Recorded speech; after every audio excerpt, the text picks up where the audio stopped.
What is up, everyone? Welcome to the Football Chat Box. My name is Ryan, and welcome to the Game Week 6 used video. We basically go through the games of Game Week 6. I'll go through in terms of what I thought about it, in list that you can look to target as well for Game Week 7 and going forward as well. That's basically what we do in this video. So if you are new, smash the like and smash the subscribe as well. We're looking to get to 2,500 subscribers. So with your help, we can get there. For all the regulars as well, hit that like button and comment down below how your week has gone so far. At the time of recording, Everton game hasn't happened yet, so this is before that game that we're recording this. So let's get straight into the video.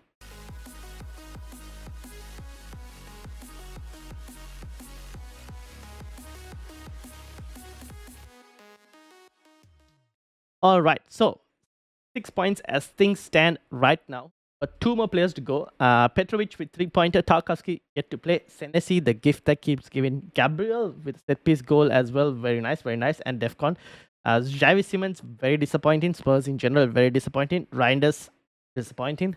Bruno Fernandes, disgrace. Was very disappointing. Extremely disappointing. Semenyo, well done. Yet to play. Haaland, I told you guys last week, the entire week of last week, I was telling everyone, don't play your wildcard chip. If you're not playing a wildcard chip, get Haaland, triple captain. I mentioned it and it delivered. Joe Pedro, Chelsea as a whole, kind of disappointing. On the bench, I had Dubravka. Gyökeres was the right decision to bench Gyökeres. Mukiele and Rodon returning was somewhat surprising, but they did return. So I'm kind of happy that I have them for what I'm going to do is a game 8 kind of set. The question is on the Game Week 8 bench boost, I have the likes of Xavi, Bruno Fernandes, and Endai. Endai potentially still against City might have, but like Xavi and Bruno Fernandes, how Crystal Palace are playing might be slightly different. So let's get straight into the game, starting with obviously Brentford versus Manchester United. Brentford 3, Manchester United 1. In terms of shots and starters, Thiago obviously started. Returns from him. In terms of stats, obviously, Brentford had 6 chances to Manchester United's 4. They had 10 shots on total against 14 shots against Manchester United's. Brentford played really well, 1.99 XG to very similar XGs, but Brentford just back in most of the times once they had the lead and give it to United, and they did really nothing with it per se. So Bruno Fernandes now not looking great. Mbeumo again, the player who wins the pen as for the last couple of weeks. But now, I don't think Mbeumo will start taking pens because there's been a lot of conversation. Oh, will Mbeumo start taking pens now because Bruno's missed 2? That's going to still happen. I still think it'll be Bruno who takes the next one. But after Game Week 7, I don't think I would want any Manchester United players in my team because the fixture ticker, I think it gets a bit more trickier as well. And all dependent on manager as well, right? Because at this moment, as things stand, I think the rumor is that United were to sack the manager will be after the month of November starts because they had to wait for that 1-year period before they can sack Amorim. Otherwise, they had to pay more money as the leave-in package. So that the plan is like, at least the rumor is that if they were to sack him, it'll be after November, which is probably after the honest. So I still think after Sunderland, the fixtures, even Sunderland right now looks a very hard game. After that, the fixtures are not as easy as it shows on paper. I think it's way more trickier. Liverpool is not looking as well. So I'd probably, if I don't think I would want any United players at the moment. As things stand, I don't think I want any, unless some injuries or something happens and then I have to kind of keep Bruno. Don't seem like I would want any. In terms of Brentford, Thiago, I still think is the best budget striker right now at I think 6 million, yeah. Still, I believe the best budget striker over the likes of Calvert-Lewin and everything. Even though Brentford aren't necessarily one of the, you wouldn't classify them yet as a mid-table team. Their fixtures are not too bad. By like West Ham, Burnley. I mean, West Ham now new manager, you never know. Burnley, like there are fixtures that you can kind of play Thiago in if you wanted like a cheap striker option. He's one of the options that are available there. So that's it for that game. Let's move over to Chelsea versus Brighton. Now, Chelsea, they actually started well in the first half, created a decent number of chances, but not big chances. And I can kind of show that by, I guess we can go to SofaScore and you can see in terms of the stats, they had only 2 big chances. They had 13 shots actually, Chelsea, to Brighton's 12. But in the first half, Chelsea had 9 of those 13 shots. why I kind of said they created a number of chances, but not big chances because it was only the one big chance that they got. So again, with Chelsea, like I said, only not many big chances. The thing is that again they were playing well in the first half, and then Santos goes and messes it up in terms of the pass, and then like stop the player from scoring, and then instead he ends up getting sent off. And again, just like last week against United, the game changes on the red card, and now it's Brighton in the ascendancy. From Chelsea's perspective, even though Enzo scored here, I think I would only probably want Joe Pedro at the moment, just because from a Chelsea attacking point of view, the fixtures will improve from game week 8 onwards, where you would probably want Chelsea players for this run. Like Forest to Burnley, you want bench against Arsenal, and again Leeds you would want as well. That's the run where I think you would want some Chelsea attack, and that's where I want Joe Pedro. Now I'm going to potentially bench him this week, but after that I probably want him. Then from Brighton, I think game state here means it's hard to read too much into their players because of the red card, and then they had the ball more often as well. Welbeck, obviously, Danny Welbeck rolling back the years, but minutes still not great because, what's his name? Rutter plays in that striker spot as well. So it's for Welbeck not as great. Someone to keep an eye out for is obviously Jakub Minte with the assist, 90 minutes as well. His minutes have been pretty consistent so far. So if you're looking for a Brighton option, Minte is probably a decent option. Wolves, Newcastle, Man United, Leeds, Crystal Palace. It's a mixed bag of fixtures, but one Brighton, Minte is probably in terms of minutes. Now, having said that, let's move over. Crystal Palace versus Liverpool. Palace, I believe, were the deserved winners of this game, in my opinion. They played really well. Star back scoring goals as well now. He's just back into the lineup and scoring a goal. Mateta, I honestly don't know how Mateta did not get a goal in this game, to be honest. Munoz almost scored as well, but Alisson made an amazing save. Tyreek Mitchell also looked good, got a few crosses in. The cross draw that Munoz almost scored as well, I think, was from Tyreek Mitchell. The entire Palace defense as well, apart from Munoz, they ended up getting DEFCON. Look at it. Lacroix, Mitchell, Richards, Guehi all hit DEFCON as well. So Palace looked really good and looked like good investments going forward, as still from value perspective, Richards is one of the best options. Pictures are not too hard if you see one. And Palace look like a really good team as well. From a Liverpool perspective, at this moment, as things stand, obviously Gakpo didn't start. I just think personally that it's probably Salah who is the more reliable in terms of minutes. It was interesting. I had Gravenberg got 8 points in this. I did have Gravenberg in one of the drafts, but I had no. I just like had him because he rose up in price, and I was like trying to see if I could get a double rise from him. But like Gravenberg, obviously again with another assist. But I still Salah in terms of reliable. Just that for his price, he's not giving enough returns. As felt very similar last season as well, where we were questioning his price and his returns of like 3 pointers, 5 pointers not been enough, and then he started going on a run of amazing points returns after that. That was just incredible not to own him. But this season, on the attack and the attack being spread across in terms of Liverpool, feels like I don't know. It's hard to actually justify because he's not getting enough chances as well because of that. We'll see. Isak was back to playing as well because of the Ekitike sending off, which meant that they had to play Isak. We'll see going forward what's the situation. He's still not, obviously, I think not in fully good form, but fixtures do tend to improve a bit more now. For, I would say, good United, good Brentford, good Aston Villa, I would say also good. City is going to be a tough one. Then Forest is also West Ham good, Sunderland good, Leeds good. Pictures are getting better for Liverpool. It's just that which Liverpool player offers the best value? Is it Salah or that get enough become an option?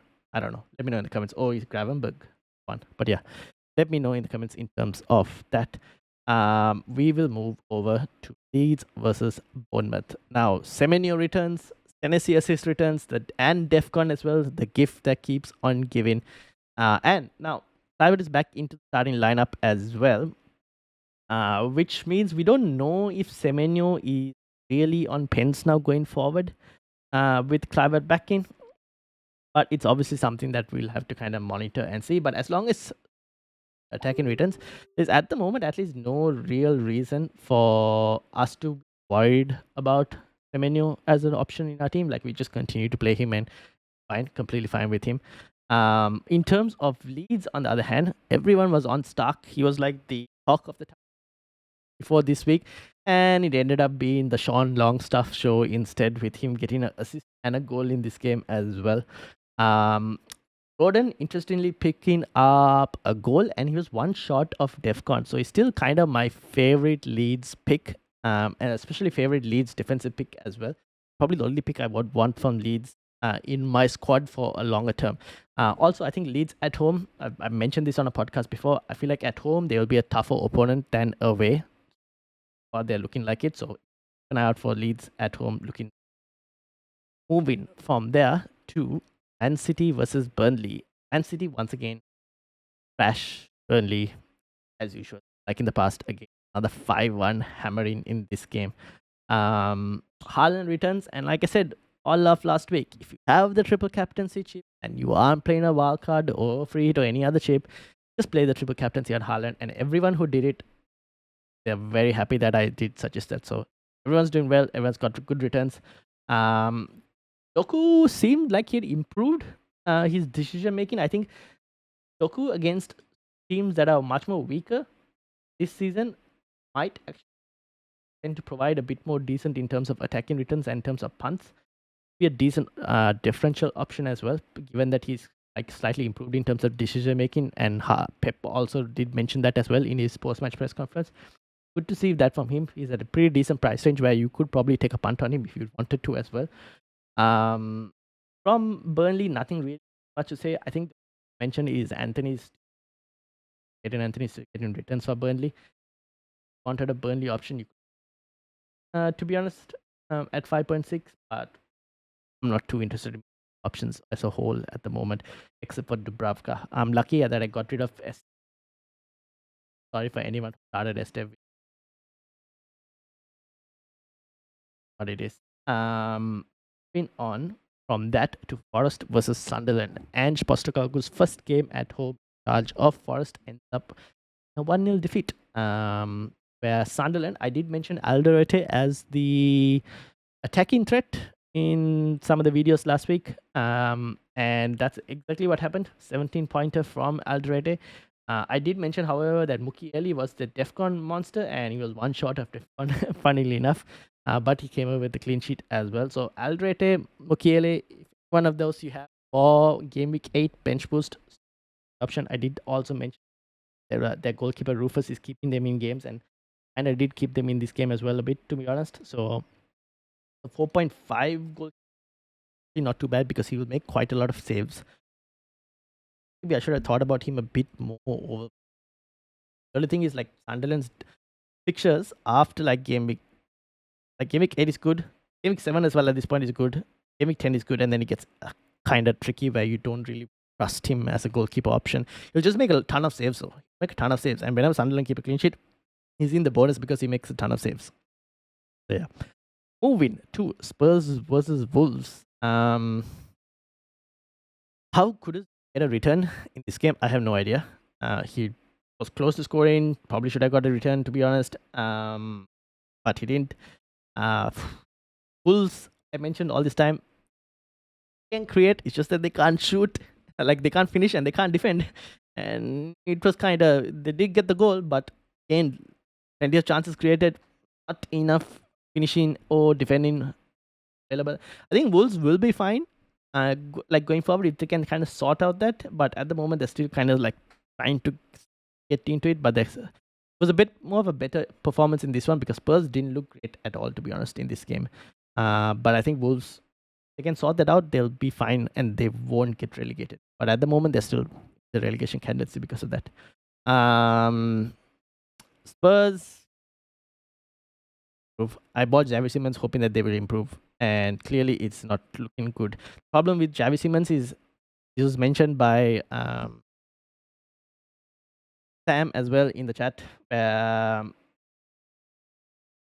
will always not have he doesn't have an alternative because Levski is all injured. Xavi Simons has can play in his position as well, which means he's not like a 90. That's one thing to worry about Javi Simmons, but he did create a few chances. He's not a 90-minute player, which is why he probably won't last in my team as well. I'll mention. All right. Moving on to Aston Villa versus Fulham. Now, Fulham started strong in the first half with Jimenez back in the goals. So, Jimenez will have to sit on the bench for the moment.